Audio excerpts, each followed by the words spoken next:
السلام علیکم ورحمۃ اللہ وبرکاتہ۔ حمد و ثنا اور درود و سلام کے بعد انتہائی واجب الاحترام پیارے بزرگوں، پیارے دوستوں، پیارے بھائیوں، آج کا ہمارا موضوع تھا شان اولیاء کرام، جس پر ہمارے مفتیان کرام، علماء کرام نے بڑے خوبصورت انداز میں بہترین گفتگو فرمائی ہے۔ اللہ تعالیٰ فرما رہا ہے اللہ اور اس کے رسول صلی اللہ علیہ وسلم کا حکم مانے تو اسے ان کا ساتھ ملے گا جن پر اللہ نے فضل کیا، یعنی انبیاء، صدیق اور شہید اور نیک لوگ، اور یہ کیا ہی اچھے ساتھی ہیں۔ انبیاء کا سلسلہ رسول اللہ صلی اللہ علیہ وسلم کی ذات اقدس پر ختم ہو گیا، اور اسی طرح معجزات بھی وہاں پر مکمل ہو گئے، لیکن چونکہ اس سلسلہ نبوت نے قیامت تک چلنا ہے تو اس کے لیے اللہ تعالیٰ نے اب ذمہ داری اولیاء کرام پر لگائی ہے، اور اولیاء کرام وہی ہیں جو اللہ اور اللہ کے رسول کا حکم ماننے والے ہیں، اللہ کے رسول صلی اللہ علیہ وسلم کی تعلیمات پر عمل کرنے والے ہیں۔ اور ان میں اللہ تعالیٰ نے کن کن کو شامل کیا ہے؟ فرمایا یہ انبیاء، صدیقین اور شہداء اور صالحین ہیں۔ اس لیے اللہ کا قرب پانے کے لیے سب سے پہلے نبی اللہ صلی اللہ علیہ وسلم کی اتباع میں آنا ہوگا، پھر سچوں کا ساتھ اور سچ بولنا ہوگا، پھر وہ جو شہداء کی زندگیاں ہیں انہوں نے اپنی جانیں کیوں دی ہیں ان کی زندگیوں کو بھی دیکھنا ہوگا، اور پھر تقوی اختیار کر کے اللہ کا قرب پانا ہوگا۔ عمومی طور پر ہمارے اس معاشرہ میں یہ ایک کانسیپٹ ہے کہ شاید ولی اللہ وہ ہوتا ہے جو کرامتیں دکھاتا رہا۔ کرامت کا، ولایت کا مقابلہ کوئی نہیں ہے۔ کرامتیں وہ دکھا دی جاتی ہیں، لیکن اللہ کا ولی ہے کیا، اور وہ کیسے اس مقام پر پہنچتا ہے کہ پھر اس کے ذریعے وہ کام بھی رب کرواتا ہے جو عام انسان کے بس کے نہیں ہے، ہر ایک کے بس کی بات نہیں ہے۔ اللہ کے ولی کا سب سے بڑا کام ہی یہ ہے کہ خود بھی نیکی،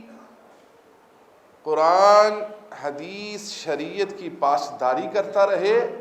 اور لوگوں کو بھی اسی کے اوپر چلاتا رہے۔ یہ اللہ کا دوست ہے، اور فضل بھی اس پر اسی لیے ہو رہا ہے۔ اللہ کا فضل بھی اسی لیے ہو رہا ہے کہ اس نے اپنی زندگی کو اللہ اور اللہ کے حبیب کی اتباع میں گزارا ہے، پھر اس پر اللہ کرم کرتا ہے، پھر اس کو یہ مقام دیا جاتا ہے کہ پھر نبی اکرم صلی اللہ علیہ وسلم فرماتے ہیں کہ جب کوئی بندہ، اور یہ بھی یاد رکھیں ولی کسی ولی کے گھر پیدا ہونے سے نہیں ہوتا بندہ، ہاں یہ ضرور ہے کہ جب ولی کے گھر پیدا ہوا، ولی کی صحبت پائی، ولی سے تربیت لی اور اسی مطابق اپنی زندگی گزاری تو اللہ اس کو بھی ولی بنا دیتا ہے۔ اس لیے قرآن کا ثبوت ہے، اللہ نے اپنے نبیوں کو بیٹے دیے، ان کو بھی نبی بنایا، پھر ان کو بیٹے دیے، ان کو بھی نبی بنایا، لیکن وہ سارے با کردار، با عمل اور شریعت کے پاسدار ہیں۔ تو ولی کا بیٹا ولی تب ہی ہوتا ہے جب وہ اس ولایت کے سارے معاملات کو پورا کرتا ہے۔ اگر وہ پورا نہیں کرے گا تو پھر کہنے والے کہتے رہے، اللہ کی بارگاہ میں قرب پانا، اللہ کے پاس محبت کا جو تعلق ہے اس کا وہ بننا اس کے اپنے کردار اور عمل کے ساتھ ہے، اور وہ کردار اور عمل یہی ہے کہ وہ قرآن و حدیث کی جو تعلیمات ہیں ان پر خود بھی عمل کرتا ہے اور دوسروں کو بھی ان پر عمل کرواتا ہے۔ ولی اللہ کی شان ہے یہ کہ وہ اللہ تعالیٰ کے جتنے بھی بتائے ہوئے معاملات ہیں ان کو اپنی زندگی میں پوری طرح عمل پیرا کرواتا ہے۔ یہ نہیں ہے کہ کوئی بندہ گوشہ نشین ہو جائے تو وہی اللہ کا ولی ہے۔ ولی کی شان ہی یہ ہے کہ وہ دنیا کے اندر رہ کر دنیا کی رغبت اپنے دل سے نکال کر معمولات زندگی تو سارے ادا کرتا ہے، لیکن اس دوران بھی اس کا تعلق اپنے رب سے جڑا رہتا ہے۔ وہ کیسے ہوتا ہے؟ ہمارے پیارے کریم آقا صلی اللہ علیہ وسلم فرماتے ہیں جب کوئی بندہ فرائض کی ادائیگی، واجبات کی ادائیگی کرنے کے بعد، سنتوں کو پورا کرنے کے بعد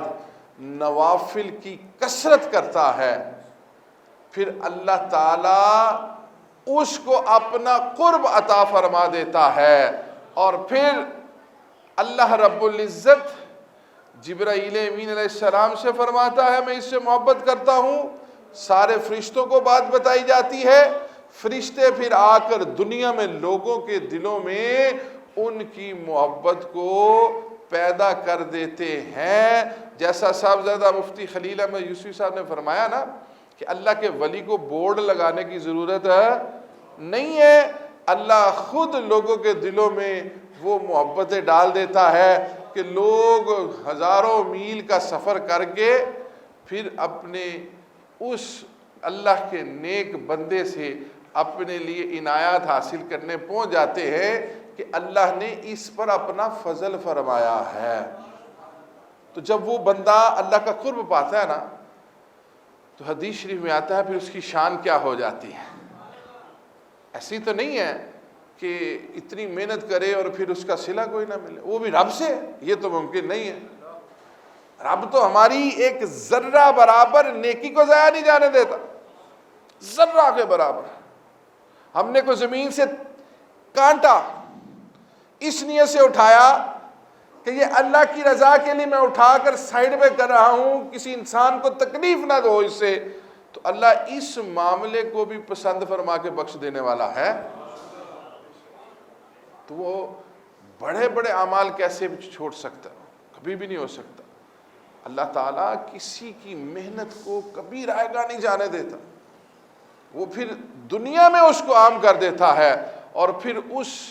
اپنے دوست کو یہ مقام عطا فرماتا ہے کہ اے بندے تو نے میرے لیے اپنے نفس کو ختم کیا، اپنی خواہشات زندگی کو ختم کیا، دنیاوی رغبت کو ختم کیا، ان سارے کاموں کو جن سے میں نے تمہیں روکا تم رک گئے، جو کرنے کا کہا کر لیا تم نے۔ اب نبی اکرم صلی اللہ علیہ وسلم فرماتے ہیں اللہ اس بندے کو یہ مقام دیتا ہے کہ اس بندے کی زبان بھی بن جاتا ہے، ہاتھ بھی بن جاتا ہے، اس کے پاؤں بھی بن جاتا ہے، اس کی آنکھ بھی بن جاتا ہے، اس کے کان بھی بن جاتا ہے، جس کا مطلب یہ ہے کہ پھر اللہ تعالیٰ اس اپنے دوست کے اوپر ایسا فضل کرتا ہے، اس کی نگاہ بھی پاکیزہ ہو جاتی ہے، اس کے کان اور زبان وہ باتیں سنتے اور بولتے ہیں جو اللہ کو پسند ہوتی ہیں، اور ہاتھ اور پاؤں سے وہ عمل کرتا ہے جس کا اللہ کی بارگاہ سے پسندیدگی کا حکم ہوتا ہے۔ اور دوسرا اس کا یہ بھی ایک مطلب ہے کہ جب یہ اللہ کا بندہ کوئی بات کر دیتا ہے اللہ اس کو بھی پوری کر دیتا ہے۔ بندے رب دے دعا کر کے تقدیر بدل دین دے، اے لوح قلم والی تحریر بدل دین دے۔ جب اللہ کی مانی ہے تو اللہ بھی مانتا ہے جی،